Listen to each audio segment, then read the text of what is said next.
Hey everybody, thanks for joining me today. I do appreciate the time that you spend on the channel. And today we're going to talk knives. Well, we're going to talk about a knife actually.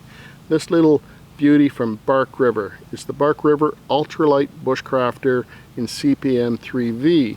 Now, I've owned this knife for a few months now. I bought it used and I've grown to really like it. Now, when I first got this knife, I EDC'd it for an entire week. Or more possibly, but I really enjoyed carrying it that much that I just kept it on my belt or kept it in my pocket. And anything knife related in that week, I used this. I even did some food prep with it, trimmed some meat, cut vegetables, all that type of thing. But today we're going to sit in a chair, we're just basically going to whittle on a stick. We're going to talk about how it works wood, because mainly that's what we like to do with our knives, work wood. Now I know it does a lot of things really well. Well, let's get to looking at the knife in detail. So just to preview into some future videos, I have picked up a few knives lately. This Kephart from Condor, the Buck 110, and of course this Bark River Ultralight Bushcrafter in 3V. These are for future videos. Let's talk about this one today though. So this Ultralight Bushcrafter in 3V is exactly that, extremely light. I was so surprised when I picked it up at how light it is. I've used it quite a bit. It's a pretty capable little knife. Here's your typical Bark River sheath. You can wear this crossbody or just regular. I wear it just regular style. Now I bought this knife used, and when I did, the seller offered me a pocket sheath with a clip. I kind of wish that I got the pocket sheath with the clip, because I EDC'd this knife for a week and I wore it on my belt. Sometimes I did wear it in my pocket, and a pocket clip would be a really nice addition to this knife. Knife itself, sweet little blade, walnut handles, brass pins and lanyard. They call this their Scandi Vex. Really nice little knife. So first of all, for a small knife, it really does fill the hand nicely. You know, I have an average size hand, large glove, and it fills my hand perfectly, comfortably, and it has just enough of a palm swell to make it feel, you know, useful and solid in the hand. So that's important. It has this little thumb ramp here, so if you're doing a chest lever grip, you can really utilize that. So you can use it in different positions, and it's quite comfortable. No hot spots for me as of yet. And I've used it, as I said, a fair amount. CPM 3V, I've said it many times, it's my favorite steel, so I was happy to get this. And this Scandi Vex that Bark River does is very well done. Very easy to keep sharp. Stropping is all I've really had to do with it as of late. And that's one thing I do like about these CPM 3V knives, is that they take well to stropping. So all in all, nice little package. Let's get into whittling on that stick.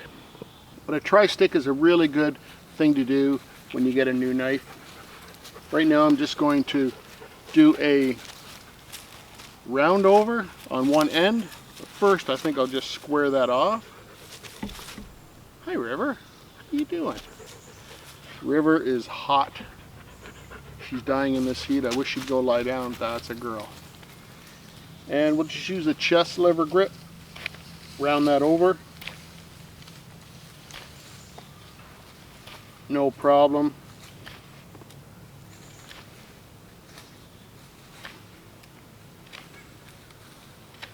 Kind of a nice power grip, and you want to really get through large amounts of wood. Just work that end. Kind of do a half sphere. As you can see, it powers through that wood, no problem. Move on to the next notch. So at the moment I'm working on a number 7 notch. Unfortunately I didn't turn the camera on to record, but here's what we're looking at right now.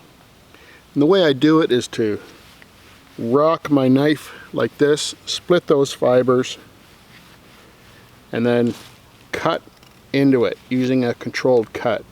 So basically what you've done now is created a stop cut right here, and you're able to make that nice deep number 7 notch. Does a nice job. How's that look? Maybe next, what should we do next? Let's see. So let's move a little bit down here. We'll move to about here, and we'll do a saddle notch. Now saddle notch is really double of a number 7 notch, and you can work at it from both ends, just like that.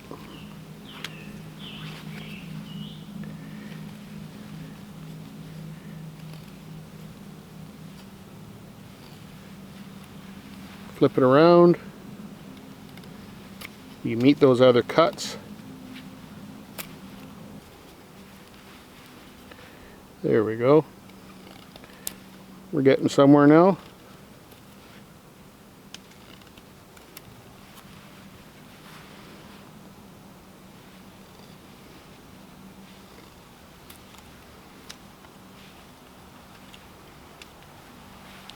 It's a nice little saddle notch. So moving on, I think we'll do a V-notch. Do a V-notch right about here.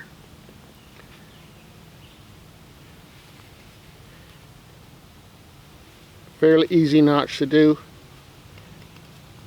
Kind of similar to a saddle notch, but of course it's going to come to a point.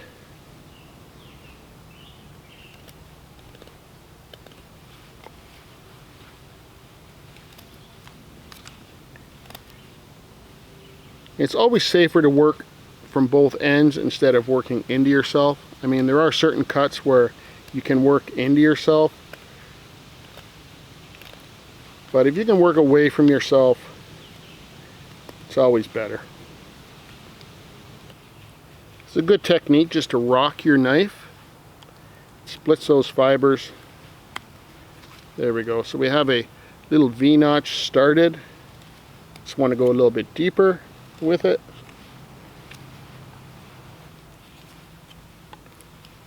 There we go. Little V-notch. So next I want to make a bird's beak notch or a pot hook notch. I use these a lot when I want to make a pot to hold my coffee pot. And you do an X into the wood first using this rocking motion. So get your knife firmly on the stick and rock. Takes quite a bit of pressure to split those fibers, and then you make an X. So I'm going to spin it this way now.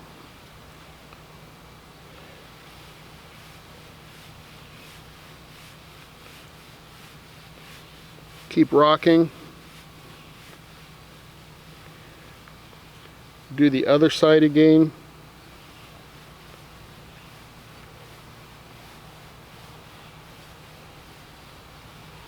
Work deliberately, don't move quickly when you're doing something like this. You don't want to send yourself to the hospital. But here I have an X cut into the wood now. I'm just going to use a controlled cut, move into that X. I'm going to do it from this side. How's that? Just use that controlled cut. And eventually you're going to undercut that X. As you can see, that's starting to happen.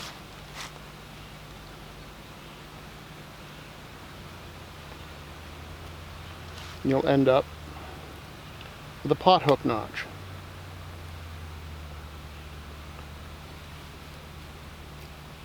There we go. It's a good start on it anyway. Keep working into it.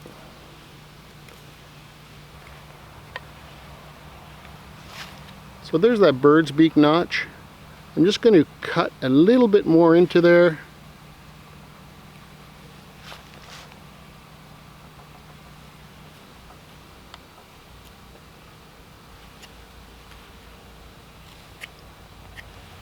There we go. I hope that's showing up. It's fairly nice and deep bird's beak notch. Okay, so the Trystick is coming along. We have a half sphere, number 7 notch, saddle notch, V notch, and we also have our bird's beak notch here. Let's just do a reduction notch. So again, we're going to start with this rocking motion. We're going to go all the way around the stick. And you want that cut to meet on the other side. And we'll do another one. Rocking motion. All the way around. Split the fibers. And if you're lucky, your cut will meet exactly with the other cut on the other side.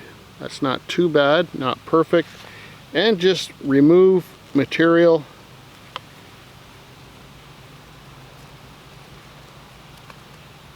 and reduce the total diameter of your piece of stock. Useful in many things. Now, a lot of these notches are used in log building. Certainly, if you're making some crude furniture, pot hooks, things like that. Little racks for curing fish and jerky. A lot of these notches come in handy. I actually use them mostly for making coffee. I'm going to say that it doesn't work wood quite as well as your Scandi, but it works it very well. And to be honest, this grind is stronger, more durable than a Scandi. So it's a nice little compromise grind, I think. Has a nice bevel on it. I've owned several. I probably own 3 Bark River knives. I don't think I have any others right now.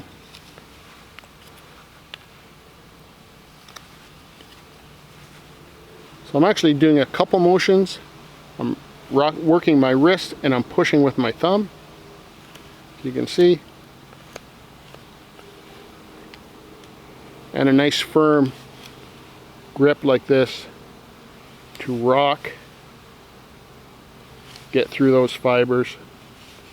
Just cleaning these edges up now.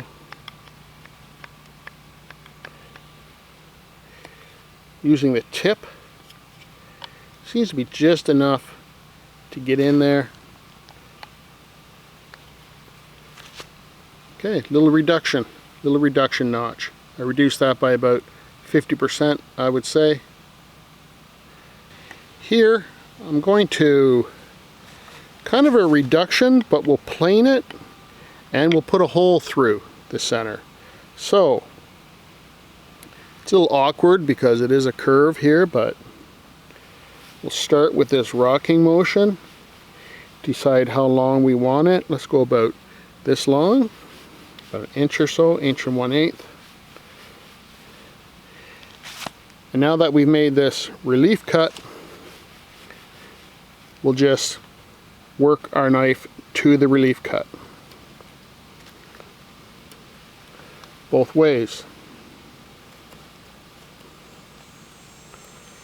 Planing the material away.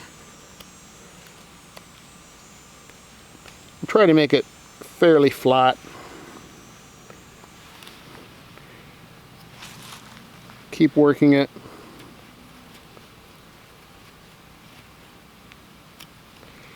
This isn't really a tutorial on how to use a knife or how to do these notches. I'm no expert, that's for sure. Lots of people more qualified. But it's just to show you how it works, this piece of wood. So we have a plain cut on one side, like this. We'll do the same on the other side and drill a hole through. That's the plan anyway. Maybe take this one down a little bit more. So once again, you can see this tip. It allows me to get in to tight areas using these push cuts to get some detail cuts. Really important in a bushcraft knife. So this knife doesn't have the finest tip, but sometimes you don't want a tip that's too fine because it becomes a little more fragile.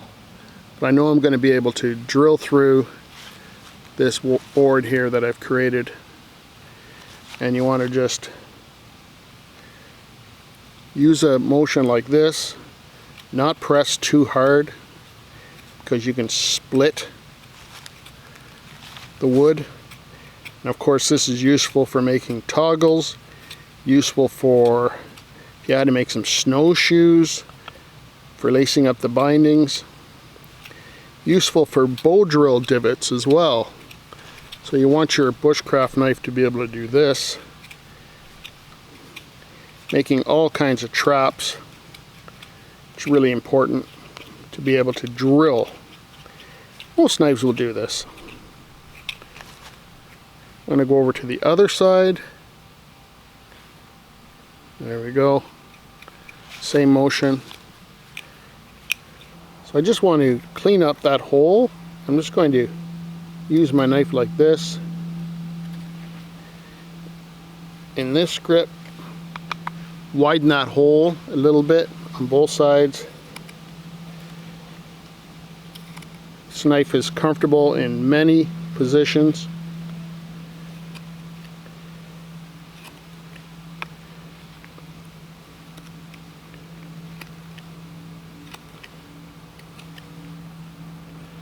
There we go. So now that's a little bit of a bigger hole. You can use that to peg or lace, or certainly a lot of applications. So one more notch. I think I'm going to do a root stripper. That might be useful for making cordage out of, let's say, cedar roots or something like that. So we'll start off with a reasonably square end here.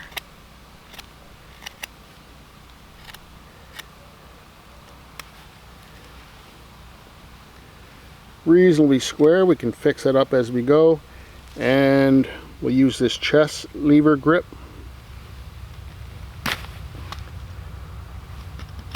No issue removing just a ton of material here.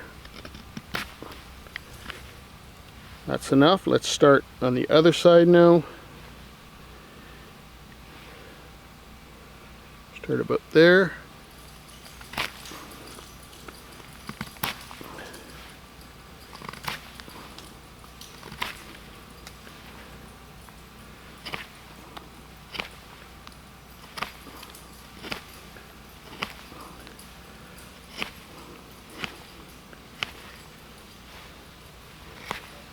Take this down a little bit further.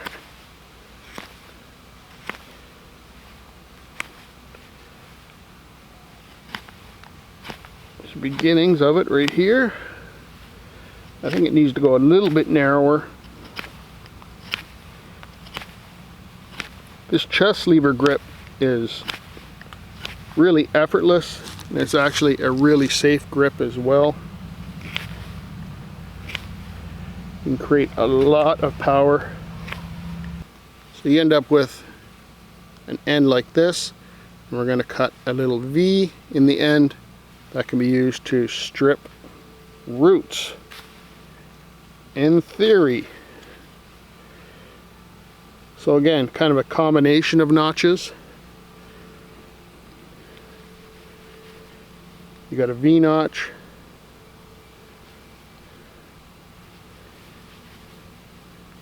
And this notch that kind of comes down to a point. Now I'm not using a lot of pressure here at the moment. Not something you really want to use a lot of pressure. You don't want to slip.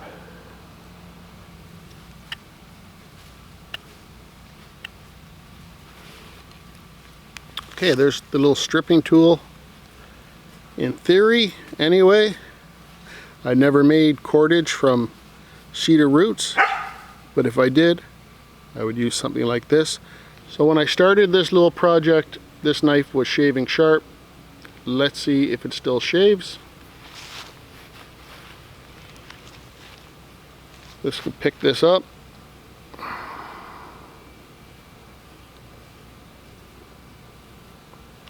Yeah, it's shaving. It's shaving. Lots of hair there. So, you know, that's the beauty of 3V. I know there are more elaborate, better super steels maybe, but this is a really nice balance for me. So my final thoughts on this Bark River Ultralight Bushcrafter in 3V. Super impressed with this. I think it lives up to the hype that other people have been giving it.